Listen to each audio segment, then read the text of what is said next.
তো দেখো বন্ধুরা, আজকে সকালে জলখাবারে ছিল ডিম টোস্ট। আর আমরা সবাই খাবো। তার আগে মিঠিকে দিয়েছি, ওর তো খেতে অনেকটাই সময় লাগে। তো যাই হোক, ওকে দিয়ে আবার আমরাও নিয়ে আসলাম, একবারে নিয়ে ওকেও খাওয়ালাম, আমরাও খেলাম।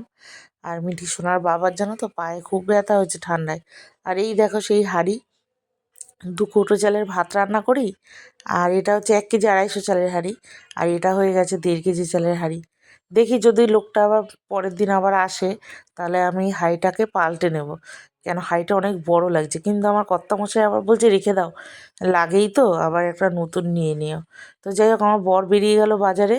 আর আমি এখানে ঘরদোর মুছে বাইরে বেরোচ্ছি, মেয়েকে বললাম বাইরে আয়, বাইরে কাজ করব। কেন বলো তো, ছুটোছুটি করবে, ঘরের মধ্যে এঘর ওঘর করবে, তারপর যদি পড়ে যায়। তো এখানে দেখো জলটা ভরে গেছে। আর আমি এখানে বেতো শাকটা নিয়ে বসলাম। আগের দিন এই শাকটা আমি রান্না করিনি, কিন্তু আজকে তো করতেই হবে।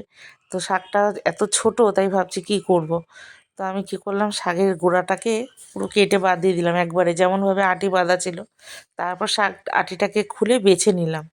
বেছে নিয়ে আর শাকটাকে 2 টুকরো করে রেখে দিলাম।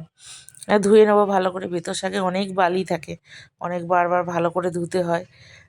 দুই একটা ছোট ছোট ঘাস থাকে। আর এখানে আমার বর দেখো বাজার থেকে চলে এসেছে, নিয়ে এসেছে ভোলা মাছ আর আমুদি মাছ। প্যাকেটটা কুকুরে নিয়ে টানাটানি করবে বলে উনুনের মধ্যে ঢুকিয়ে দিল। কিন্তু এবার কাজ দেখো, এই দেখো দেখেছো, বড়ির প্যাকেটটা ওই মাছের হাতেই বের করে রেখে দিল। যাই হোক, প্যাকেটটা আমি ওপর থেকে ধুয়ে রেখেছিলাম, আর যেখানটা রেখেছিল ওখানটা একটু ধুয়ে নিলাম জল হাত করে। আর এখানে আমি আজকে মাছ কাটতে বসেছি। মাছটা যদি কাটিয়ে নিয়ে আসে তাহলে অনেকটা সময় বাঁচে, কিন্তু মাছটা কাটিয়ে আনেনি। তো যাই হোক, আমি কেটে নিলাম। আর এই মাছ ফাছ কাটাকাটি করতে ধুতে জানো তো অনেক সময় লাগে, যদি কাটা থাকে অনেকটাই সুবিধা হয়। তো আগে পছন্দ করতাম না মাছটা কাটিয়ে নিয়ে আসলে, কিন্তু এখন একটু সময়ের অভাব হতেই আমি বলি যে মাছটা একটু কাটিয়ে নিয়ে আসবে, বিশেষ করে যেই দিনগুলোতে একটু হুড়োহুড়ি থাকে। তো মাছ তো আমি ধুয়ে নিয়ে এসেছি, মাছ চকচক করছে। কিন্তু আমাকে আজকে নুন দেওয়ার কেউ ছিল না, আমি যেহেতু একটু লবণ দিয়ে মাছ ধুই। তো লবণ দিয়ে মাছটাকে হালকা করে চটকে নিলাম, আর উষ্ণ গরম জল বসিয়েছিলাম, ওইটা দিয়ে এবার মাছটাকে ধুয়ে নেব। তো দেখবে কত নোংরা বেরোয় মাছের থেকে। এই দেখো, দেখেছো কেমন ঘোলা জল। তো আমি আবার নিয়ে চলে গেলাম কলপাড়ে, মাছটাকে ভালো করে ধুয়ে নিয়ে চলে এলাম। আর লবণ হলুদ মাখিয়ে মাছটাকে এক এক করে ভেজে তুলে রাখলাম।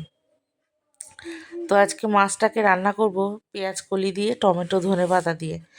আর বেতো শাকটা ভাজা করব। আমুদি মাছটা যদি সময় হয় তাহলে করব, না হলে করব না। আর এখানে আদা বেটে নিয়েছি, পেঁয়াজ কলি কেটে নিয়েছি, মাছ ভাজা চলছে, 2টো লাস্টে পড়েছিল।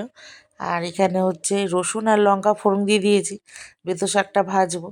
আর বেতো শাকের মধ্যে একটুখানি বড়ি দেবো, বড়িটাও নিয়েছি। আর 2টো কড়া বসিয়েছি, যেহেতু খুবই তাড়াহুড়োর সময়, আর সমস্ত কাজ একা হাতে করে না অসুবিধা হয়ে যায়।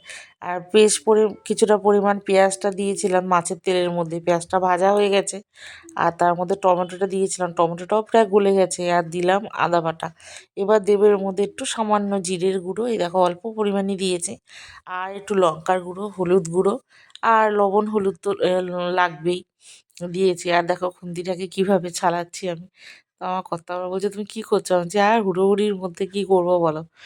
তো সময় তো লাগে রান্না করতে, দেখতে মনে হয় এইটুকু, রান্না করার থেকে সব কিছু গুছিয়ে নিতে কিন্তু সময়টা একটু বেশিই লাগে। তো যাই হোক, দেখো মশলাটা গলে গেল। আর এরপরে দিয়ে দিলাম পেঁয়াজ কলিটা, এই পেঁয়াজ কলিটাকে দিয়ে সুন্দর করে কষে নিয়ে আর পরিমাণ মতন জলটা দিয়ে দেবো। পেঁয়াজ কলিটা খেতে বেশ শীতকালে ভালোই লাগে, একটু মিষ্টি মিষ্টি লাগে। আর শিম দিয়ে তো ভাজা ভালোই লাগে। আমার ছেলে আবার শিম দিয়ে পেঁয়াজ কলি ভাজাটা বেশি পছন্দ করে। আর এখানে দেখো অল্প পরিমাণ দিয়ে দিলাম চিনি। আর বেতো শাকটার মধ্যে একটু চিনি না দিলে ভালো লাগে না, খাটকার লাগে। আর আমরা কিন্তু যে কোনো শাকে একটু সামান্য মিষ্টি খাই, অনেকে পছন্দ করে না। তো যাই হোক, নামানোর আগে বড়িটাও দিয়ে দিলাম। এবার একটু সুন্দর করে নাড়াচাড়া করে শাকটাকে নামিয়ে নেবো। আর শাকটাতে একটু বেশি পরিমাণ তেল দিয়েছিলাম, বেশ ভালোই লাগে খেতে। আর আমি এমনিতেও যে কোনো শাক ভালোই খাই। আর এখানে দেখো পরিমাণ মতন মাছের ঝালে জল দিয়ে দিয়েছিলাম, ঝোলটা ফুটে যেতে মাছটা দিয়ে দিয়েছি। আর দিয়েছিলাম 3টে কাঁচা লঙ্কা। আমার আবার একটু ঝাল লাগে, তো একটু ঝাল ঝাল খাই। আবার খুব বেশি ঝাল হলে, আজকে যেহেতু অন্য কিছু করিনি সেই জন্য মেয়ে খেতে পারবে না, ওই জন্য গোটা কটা কাঁচা লঙ্কা দিয়ে দিয়েছি। আর এইখানে সেই লাস্টের আমুদি মাছটা যদি সময় হয় করব, তো করব না বলেছিলাম, ভেবেছিলাম আর কি। তো এই মাছটাকে ভেজে রেখে দেবো, এবার আর করবো না, কারণ আমার বর স্নান করতে চলে গেছে, খাবার বাড়তে হবে। তো ভিডিওটা কেমন লাগলো একটু জানিও।